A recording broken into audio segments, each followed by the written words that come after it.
Hi, it's time for another verb of the day. Today's verb is fire. Let's take a look at some of the definitions or ways that we use this verb. The first way you might hear fire used is to mean to dismiss a worker from a job. Now, this definition for a while was thought to be a bit slang or to be quite informal, but you will hear it used in a number of different settings. I think it's become a little more common and less thought of as slang. So many times you'll hear this used in the passive voice as well. Workers were fired, right? So where someone's not really wanting to take ownership of the action of dismissing someone from a job. A second way you'll hear the verb fire used is to mean to discharge a gun or another weapon. A third way we use the verb fire is to mean to generate an impulse or a contraction. Sometimes in scientific or medical terms, you might hear things like one's neurons are firing. So that's that idea of creating or generating an impulse or contraction. A fourth way the verb fire gets used is to mean to supply something with fuel or to begin ignition. Sometimes with automobiles and other machines, we'll use this verb to essentially mean they're starting. A fifth way the verb fire gets used is to mean to bake or to dry pottery. So if you're an artist, and particularly one who works in this medium, then you may have used this verb as you go to kind of finish the pottery work. You should know that the verb fire is a regular verb. To make the progressive tense, we're going to drop the E and add ing to form firing. The past tense and participle forms of this verb are made by adding the letter D, since this verb already ends in an E.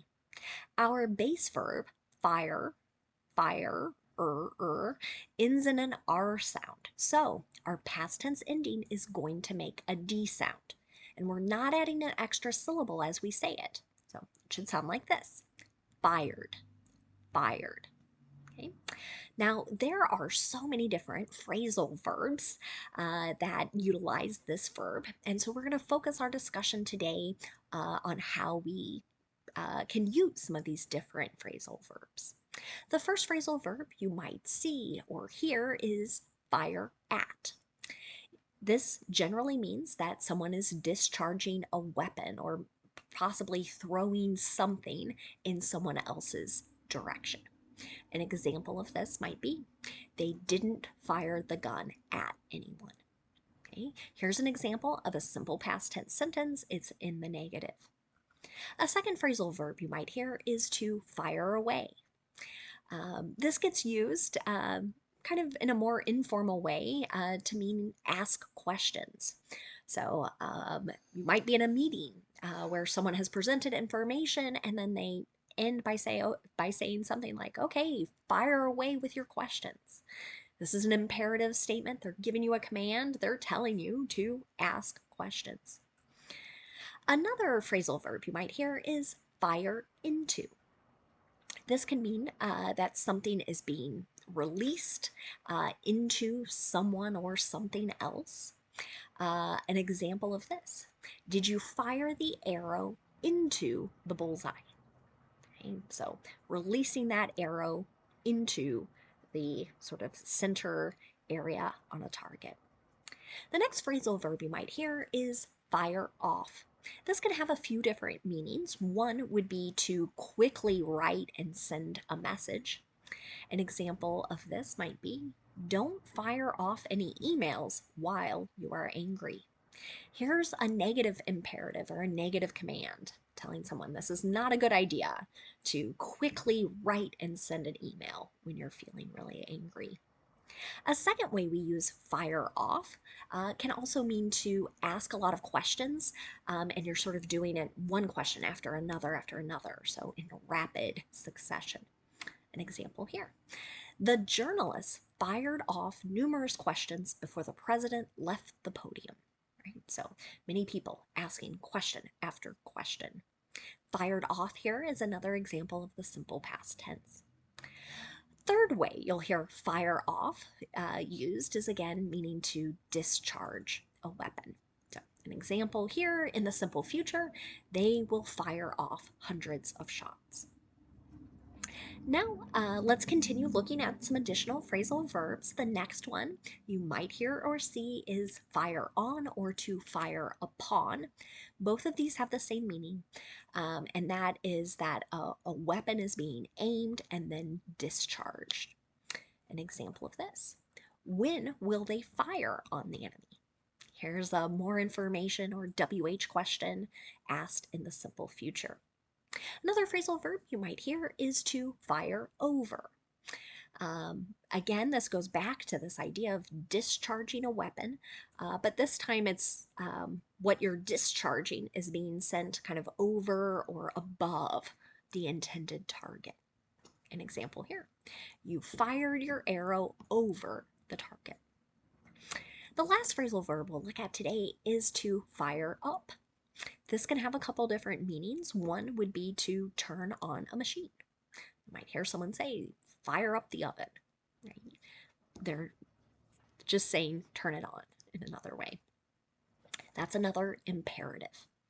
The last way you might hear fire up is to mean to fill someone with energy or enthusiasm. An example of this: the coach fired up the team during halftime. Now, let's take a look at some words in a phrase related to our verb fire. And the first word we're going to look at is just the noun form of this word. It has the exact same spelling and the exact same pronunciation. And just like our verb, the noun can have a number of different meanings. The first way you'll hear the noun fire used is to refer to burning, kind of the act of burning. And that burning causes some bright light, it causes heat, it may cause smoke. So an example of this: there was a fire at the local ice cream shop. A second way we use the noun fire is to refer to a burning sensation, a burning feeling in one's body. So maybe someone who has a sore throat might say something like, it feels like there's a fire in my throat.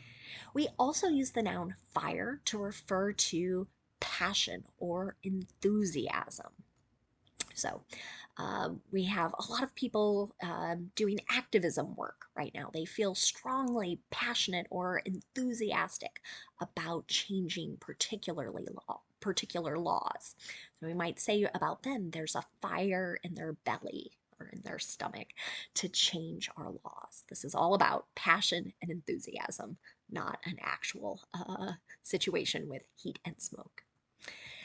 The last way you might hear the noun fire used is to refer to the shooting of some sort of projectiles from weapons. So might have heard a series of fires in the distance. And actually, one more, sorry, I had 5 here. We can also use fire to refer to strong criticism. So you might hear, don't direct that fire at that particular person or group.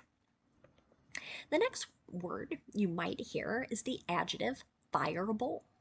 This relates back to our first definition of the verb fire, so someone being dismissed from their job. So when we use this particular adjective, we're describing some sort of action that could lead to someone losing their job. So you might hear it used like this: that action would be a fireable offense.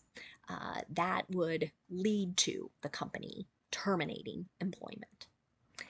The last phrase you're likely to hear is on fire, right? So here we're describing something that is in flames, something that is burning. So occasionally when I have cooked, someone has asked, right, is dinner on fire? Right? Are there flames? Is something burning? Thanks so much for watching today's video. I hope you have a great day.